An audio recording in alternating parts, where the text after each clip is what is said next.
जोग, दाख पकी जब काग के, भयो कंठ मेरो।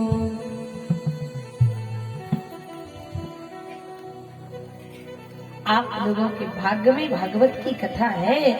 इसलिए भागवत की कथा 20 तारीख से 26 तारीख तक आप इस पंडाल में उपस्थित होकर सुन रहे हो। और कल भागवत जी का हवन करोगे। हवन करने से ना,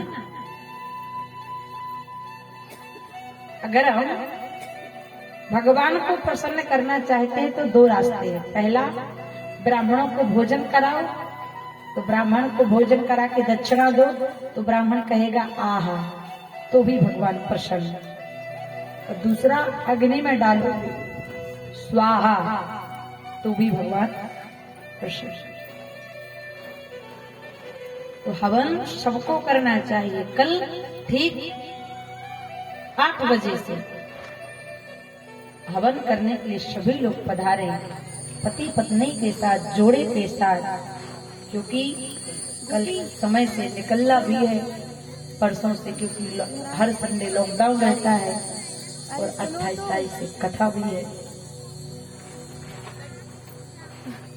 भगवान श्री कृष्ण के पुत्र प्रद्युम्न जी महाराज शंबरासुर की मृत्यु लिखी है प्रद्युम्न जी से।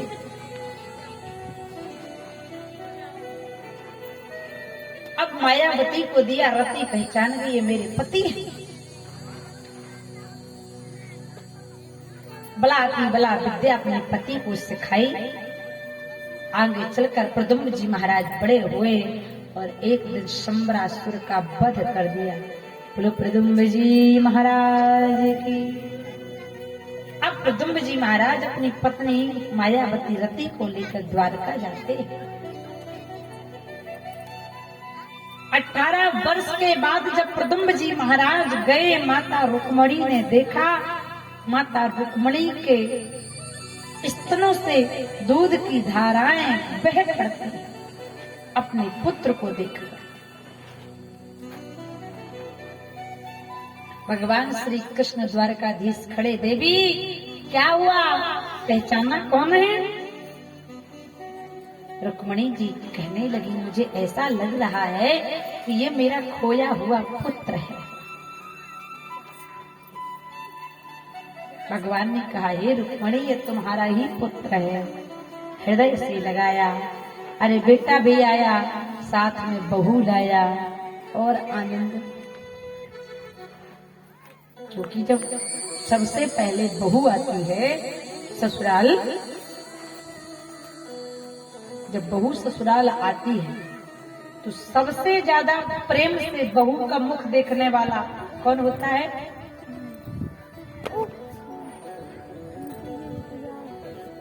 सास। जब नई नई बहू आती है तो सबसे ज्यादा प्रेम से देखने वाली होती है सास। इसके बाद फिर देखने लगती है तेल में से। बोलो राधे। देख कर एक बार एक गांव में विवाह हुआ। जब विवाह हुआ ना, और लड़की बहुत पढ़ी लिखी, लड़का भी पढ़ा लिखा, लेकिन उसका विवाह हुआ गांव में। अब जब उसका विवाह गांव में हुआ तो सास अपनी बहू से कहती, बेटा दधी मंथन करो। दधी मंथन। अब दधी मंथन करने के लिए कहा। अब बहू तो पढ़ी लिखी, क्या जाने दधी की। अब तो मशीन चल गई महाराज, पहले मशीन नहीं चलती थी। अब दधी मथने के लिए सास बोली। बहू ने कहा, ठीक है माता जी। अब दधी मंथन किया। और दधी मंथन जब होता है तो दधी मंथन में क्या निकलता है? नवनीत, मक्खन। अब पढ़ी लिखी वो क्या जाने मक्खन कैसे निकालती है। दधी मंथन किया, मक्खन आया, चिल्ला पड़ी, ओ माता जी देखो देखो, दौड़ो दौड़ो, देखो मटकी में तो मक्खन आ गया। सास ने सुना कि इसने मक्खन कहा, लाल हो गई, दौड़ी दौड़ी आई और एक कान पर लगाया। अरे बहू तुझे शर्म नहीं आती, मक्खन कहती है, मक्खन तो तेरे ससुर का नाम है। ससुर का नाम लेती है। बहू कहने लगी, माता जी सॉरी सॉरी, गलती हो गई। अगर कोई गलती करे और वो अगर हमसे कह दे भैया सॉरी, तो हमें बड़ा अच्छा लगता है कि इसने हमें सॉरी कह दिया। लेकिन अगर वही सॉरी डॉक्टर कह दे, किसी पेशेंट को लेकर जाओ, हार्ट अटैक आया हो और डॉक्टर कहते हैं आई एम सॉरी, तो वह सॉरी अच्छा नहीं लगता। समय समय की बात है। अगर कोई मर गया है तो वहां पर कहो राम नाम सत्य है तो शोभा देता है। अगर कोई दूल्हा घोड़ी पर बैठकर बारात में जा रहा हो और उसके कान में कहो भैया राम नाम सत्य है, तो शोभा। हर जगह की अलग अलग बात होती है। बहू ने मक्खन कहा, सास नाराज हो गई। अब गलती हो गई माता जी सॉरी। अच्छा, दूसरे दिन दधी मंथन किया, फिर दधी मंथन किया, फिर मक्खन निकला और सोचने लगी अगर मक्खन कहूंगी तो सास आएगी और दूसरे गान पर एक लगाई, अब क्या करूं। बहुत सोचती रही, सोचते सोचते बोल पड़ी, मटकी में तो मक्खन आ गया, क्या कहूं। अरे माता जी दौड़ो दौड़ो, देखो देखो। बोली क्या हुआ। बोले देखो मटकी में तो दद्दा आ गए।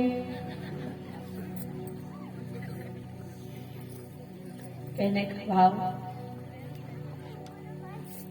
लायक हो कीजिए ब्याह बैर और प्रीत बोलो जैसे आज माता रुक्मणी ने हृदय से लगाया अपनी पुत्र वधू मायावती रति को, कामदेव के अवतार महाराज प्रद्युम्न को। बोलिए प्रद्युम्न जी महाराज। एक दिन भगवान श्री कृष्ण अपने सिंहासन पर बैठे हुए थे द्वारकापुरी में। उसी समय भगवान श्री कृष्ण के एक मित्र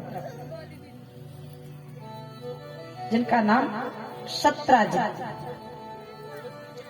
सत्राजित जी महाराज भगवान श्री कृष्ण से मिलने आए। कि ध्याये बलम मित्रम यदि कुलम। भगवान श्री यदुकुल निवासी द्वारकाधीश से मिलने आए।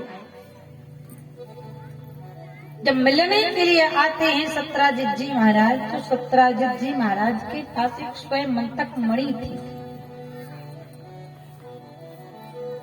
जो दिन में 8 भार सोना देती थी।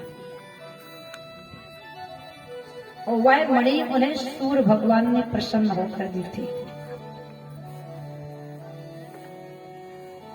अब उस मणि को दिखाने आए। बलदाऊ जी ने कहा भैया सत्राजित, तुम ये मणि लेकर घूमोगे कोई चोर पकड़ लेगा, इसलिए एक काम करो, इस मणि को द्वारकापुरी में सुरक्षित रखा दो, जब आवश्यकता पड़े ले जाना। सत्राजित जी ने कहा नहीं नहीं, हम इसकी स्वयं रक्षा करेंगे। एक दिन सत्राजित जी महाराज कहते हैं ना, भगवान इतने बड़े द्वारकाधीश हैं, भगवान के यहाँ जब सत्राजित जी महाराज आए तो भगवान ने बड़ा सम्मान किया। हमारे घर पर भी कोई अतिथि आता है ना, तो उसका भरपूर सम्मान करो। आपकी तरफ से उसके सम्मान में कोई कमी ना हो, क्योंकि वो हर चीज भूल सकता है लेकिन सम्मान कभी भूलता नहीं। दक्षिणा क्या दोगे ये भूल जाएगा। इस साल अलग है, अगले साल और अलग है दक्षिणा, लेकिन जो सम्मान है ना, वो कभी विस्मृत नहीं होता और हमेशा याद रखा है कि हम फलाने स्थान पर गए थे, फलाने लोग मिले थे, फलाने लोगों ने कितनी सुंदर सेवा करी, कितना सम्मान किया, ये कभी भूल नहीं सकता।